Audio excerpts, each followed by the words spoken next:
Hi guys, welcome back. So in this video, we're going to be specifically looking at how we can find the center mass of a uniform thin rod. So to get us started, first we need to look at this formula here. This formula was taken from our original formula, which is the total mass times the x position of the center of mass. Sometimes you'll see this as MRCM because we know that the center of mass is a vector, and so it's not just always going to be in x direction, it might be a y or z or whatever, is equal to the sum of all of the individual pieces of mass times their distance away. So we can take this and say, okay, this works when it's point particles because we can actually sum these up.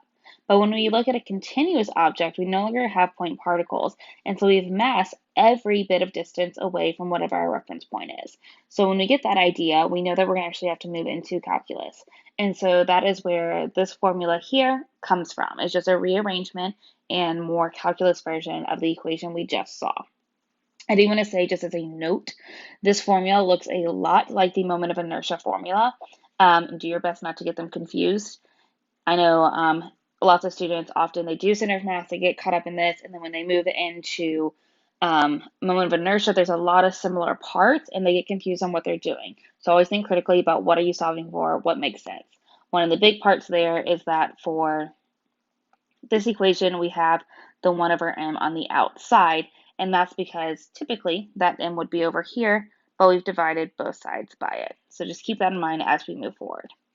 So let's go ahead and put this into action, see what this looks like. So we're going to find the center of mass of a thin uniform rod, and we're actually going to do it 2 different times to show that we can get the same answer no matter where your reference point is. So first thing, we want to draw our own little diagram here. So we're going to have a thin rod.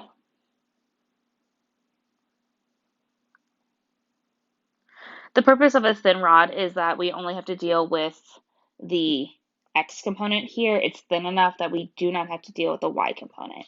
So that is why you'll often hear a thin rod. It's just that we're taking into consideration just the x component. So if we come over here, we're going to say the xcm is equal to 1 over the total mass, the integral of x dm. Well, even if we didn't have the picture of the thin rod, we could go ahead and start looking at this. Many people are just going to try to integrate this, and they're going to say, okay, 1 over m, let's say 0L. I'll tell you where I got those from in a second. And that's going to be, just x squared over 2. But when we look at this, that's not actually what's going on here because this is not actually dx. And so because of that, we really need to go back and look at this. We have to change this to be with the same variable. So we have our variable here is x, but it's dm, and that's not going to be okay. Don't know why I erased all of that. We're going to keep some of it. So to figure out what we're going to do here, well, let's first start with the idea of my bounds. And so from 0 to L, where that came from is we're going to consider this point right here, x equals 0. So that's our origin here. And we're going to consider the entire length of the rod to be L. So that's why we're starting at 0 and we're going to L. That's where these bounds are coming from. But now we still have to figure out this idea of the dm. So if we zoom in, we can kind of draw a little part of this out. We can draw a little part of the rod out. If I want to know the mass of just this part of the rod, well, we can call the length of this right here delta x. So, this would be x1, x2, just be the change in x. And if we're thinking about it, we know that the mass is uniformly distributed. So every piece this big would have the same amount of mass. And we could sum all of those up to get there. Well, my first gut instinct is saying, okay, if it's uniformly distributed, I want to know what percent of the rod is right here. Since we're separating it by how far away it is, we could say it's r delta x over the total length. So that's what percent of the rod, and I'll multiply that by the total mass of the rod. So what we're saying is the small mass of this little part could be equal to the percentage of the whole rod times the entire mass. We can go ahead and actually change this up a little bit, and what we end up getting is m over L delta x. Well, as this bit gets smaller and smaller and smaller, we know we'd actually consider that dm, because we're talking about the mass here we're still trying to find. And so we end up with dm is your mass, your total mass over your total length times dx. So kind of just make it into the calculus version here, changing those deltas to d's. Oftentimes you'll see this idea of m over L represented as a lambda, and that's really just the density of a uniform rod, the density of something that is uniform and in only one direction. We're going to have just this mass over the length. So if you see this lambda in other calculations, that is what it is talking about, and this is where we got it. Well, now I know what dm equals, and it's based off of dx. So we're going to make that substitution in our formula. So now we're going to come over here, we're going to say, okay, xcm is equal to 1 over m. That was part of our original equation. Once again, we're doing from 0 to L because we considered this point our starting point 0. It's still x, but now I'm going to substitute in, instead of dm, I'm going to substitute in this formula. M times L dx. Now, our variable is x, and it's in terms of dx. This is something we can go ahead and solve. Using what we know about calculus, we know that these are a constant, so we can pull them to the front. So that gives me 1 over m times m over L. Those end up canceling. 0L x dx.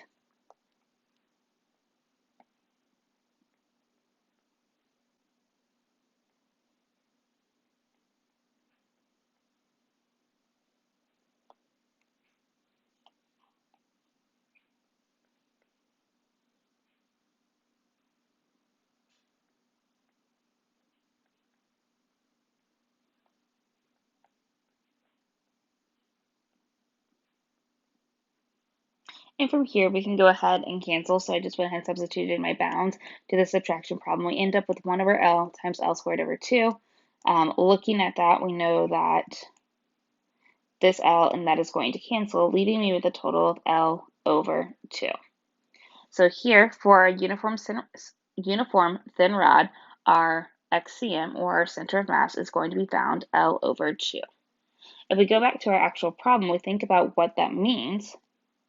And that means that we're saying our center of mass is going to be found right here in the very, very center.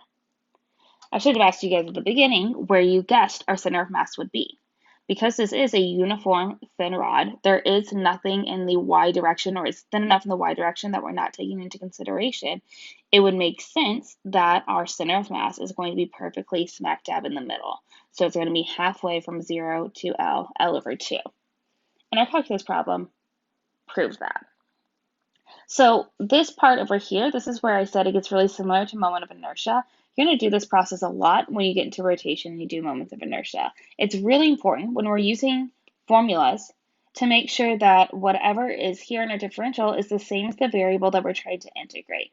Those have to be the same. And if they're not, then you have to come up with a way to rewrite your differential in terms of the variable that you're trying to integrate. I told you when I started this, we're going to do this problem twice to show you that it ends up in the same exact spot both times. But the way we're going to do that is by changing our bounds. The one thing that you have control over in a center of mass problem is where you put your x equals 0.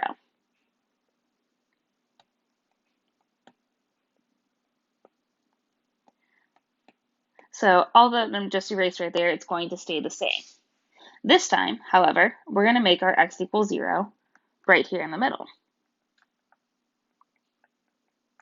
That would mean after we do our integration, since we know that the center of mass is here, that when we get done, we're going to end up with an XCM equals 0, because that is saying it is going to be right here, smack dab in the middle. It's going to be where we decided our 0 is.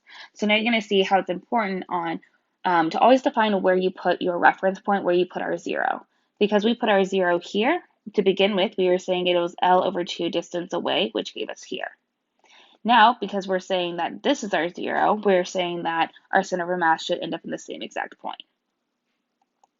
Because this is our 0, then the furthest end is actually going to be negative L over 2, and the furthest end on the right is going to be positive L over 2. So I'm going to come over here and I'm going to change my bounds to be those things.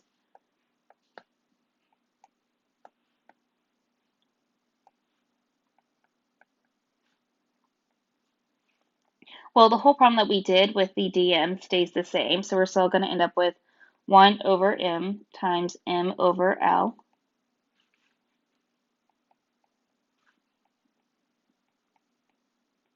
So making that substitution, bringing the m over L out, that cancels. So we're still going to end up with 1 over L times, and here we can do our bounds, our integration. So from L over 2 to negative L over 2 of x squared over 2. So doing that integration here. Now it's time to actually plug those in. So L over 2 squared gives us L squared over 4. We divide that by 2 to get L squared over 8. Sorry, brain fart there. So that's what we're going to get on the top as we do this. So we're going to have 1 over L times L squared over 8 minus, now we have to do with the negative. At this point, when we're doing the negative, it's negative L over 2 squared. We know that a negative squared becomes a positive, so we end up with the same thing of L squared over 8. So we're going to end up with minus L squared over 8. Well, we know that anything minus itself is equal to 0, giving us a final answer of 1 over L times 0, which is equal to 0.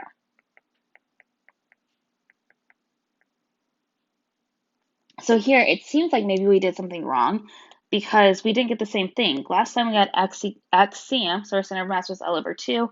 Here we got it was 0. But always remember that when you're trying to find your center of mass, when you're doing your calculations, it's saying where is it in reference to the point that you chose. We chose our point to be smack dab in the middle, so 0 away from smack dab in the middle is 0. So showing both ways that we ended up getting the same exact center of mass. And so here was an example for you guys of how we can use the integration method to find the center of mass.